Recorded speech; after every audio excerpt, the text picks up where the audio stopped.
ఇప్పుడు ఏపీ రాజకీయాల గురించి చూస్తుంటే చాలా బాధేస్తుంది ఫ్రెండ్స్. ఇప్పుడు అంతా కక్షపూరిత రాజకీయాలు తప్ప పరిపాలన అనేది కనిపించడం లేదనే వార్తలు కూడా వినిపిస్తున్నాయి. గత ప్రభుత్వం ఎంత కక్ష సాధింపు చర్యలకు పాల్పడిందో, అలాగే ఈ ప్రభుత్వం కూడా అదే కక్ష సాధింపు చర్యలకు పాల్పడుతూ వస్తుంది. సో ఫైనల్ గా చూస్తే ఏపీ రాజకీయాలకు ఇప్పుడు వైఎస్ఆర్ అనే ఒకే ఒక్క వ్యక్తి మాత్రమే గుర్తుకొస్తున్నారు. ఆయన చేసిన రాజకీయాలు మాత్రమే ఇప్పుడు గుర్తుకొచ్చే పరిస్థితి ఏపీలో కనిపిస్తోంది. సీఎం అయిన తర్వాత కూడా ప్రజల్లో పాజిటివిటీని దక్కించుకున్న ఒకే ఒక్క నాయకుడు వైఎస్ఆర్. ప్రతిపక్ష నాయకులుగా ప్రజాదరణ పొందడం గొప్ప సంగతేమీ కాదు. ఎందుకంటే పాలకులపై వ్యతిరేకతే ప్రతిపక్ష నాయకులకు అధికారం దక్కేందుకు ప్రధాన కారణమవుతుంది.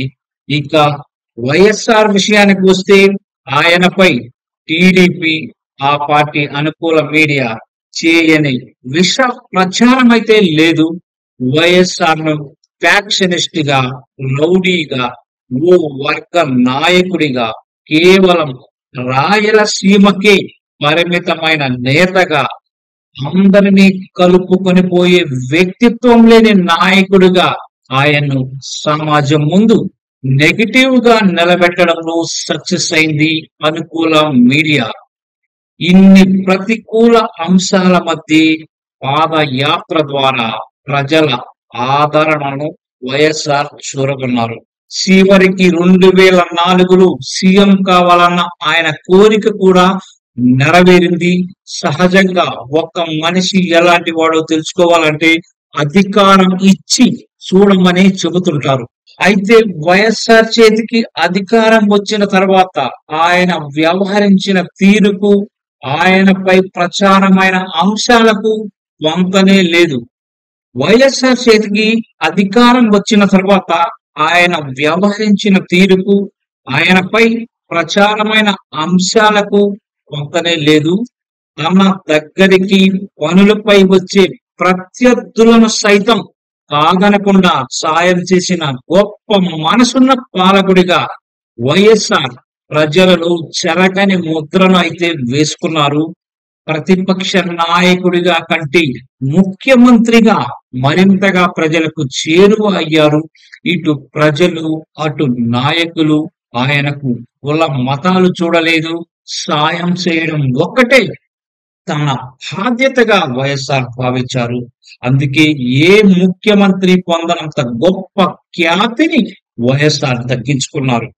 అధికారం కోసం ఒక మాట, ఎన్నికల్లో అవసరాలు తీరిన తర్వాత మరొక మాట చెప్పి నైజం వైఎస్ఆర్ది ఎంత మాత్రము కాదు. ఇప్పుడు అధికారం కోసం ఏ గడ్డి తినడానికైనా రెడీ అవుతున్న నాయకులను చూస్తున్న జనానికి వైఎస్ఆర్ అంటే ఇంకా మరింత గౌరవం పెరుగుతోంది. వైఎస్ఆర్ అంటే ఇప్పటికీ గుర్తు పెట్టుకోవడానికి ప్రత్యేక కారణం అయితే లేకపోలేదు. ప్రజలపై, కార్యకర్తలపై ఆయన చూపిన ప్రేమాభిమానాలు ఇప్పుడు కరువైపోతున్నాయి. అందుకే మళ్ళీ వైఎస్ఆర్ ప్రజలకు గుర్తుకొస్తున్నారు.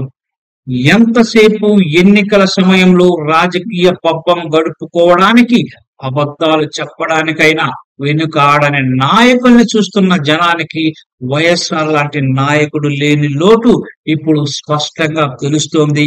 అలాగే కక్ష, ప్రతీకార రాజకీయాలతో అగ్నిగుండంలా రగిలిపోతున్న ఆంధ్రప్రదేశ్ సమాజంలో అందుకు భిన్నమైన పాలన సాగించిన వైఎస్ఆర్ ఆకాశమంత ఎత్తుకు ఎదిగిన నాయకుడుగా ఇప్పుడు కనిపిస్తున్నారు. కొందరు రాజకీయ నాయకులు బతికినా చనిపోయినట్లుగా జనం భావిస్తుంటారు. అదే వైఎస్ఆర్ విషయానికి వస్తే ఇంకా తమ మనసులో ఆయన ఉన్నట్లుగానే ఫీల్ అవుతున్నారు. వైఎస్ఆర్ పాలనలో లబ్ధి పొందని కుటుంబం అంటూ లేదు. వైఎస్ఆర్ వేలాది కుటుంబాలకు జీవితాన్ని ప్రసాదించారు. అలాగే ప్రత్యర్థి పార్టీల నాయకుల విషయంలోనూ ఆయన స్నేహపూర్వకంగా మెలిగారు. ఇప్పుడు అలాంటి నాయకుల్ని భూతద్దం పెట్టి వెతికినా కనిపించడం లేదు. చివరికి వైఎస్ఆర్ రాజకీయ వారసులు కూడా ఆయనలా కనిపించడం లేదు. ఆయన నుంచి ప్రేమించే లక్షణాల్ని అలవర్చుకోకపోవడం విషాదకర అంశంగా చెప్పుకోవచ్చు. ఏదేమైనా ఇప్పుడు మళ్ళీ ఏపీ రాజకీయాలను చూస్తే వైఎస్ఆర్ మాత్రమే గుర్తుకొస్తున్నారు. ఆయన పాలన మాత్రమే గుర్తుకొస్తుంది. ఆయన చేసిన రాజకీయాలు ఇంకా ఎవరు చేస్తారు అని ప్రజలు ఇంకా 1000 కళ్ళతో ఎదురు చూస్తున్నారు. మరి ఆయనలా రాజకీయాలు చేసే నాయకుడు ముందు ముందు వస్తాడా? లేదా? అనేది మనం చూడాల్సి ఉంది. ఏదేమైనా జోహార్ వైఎస్ఆర్.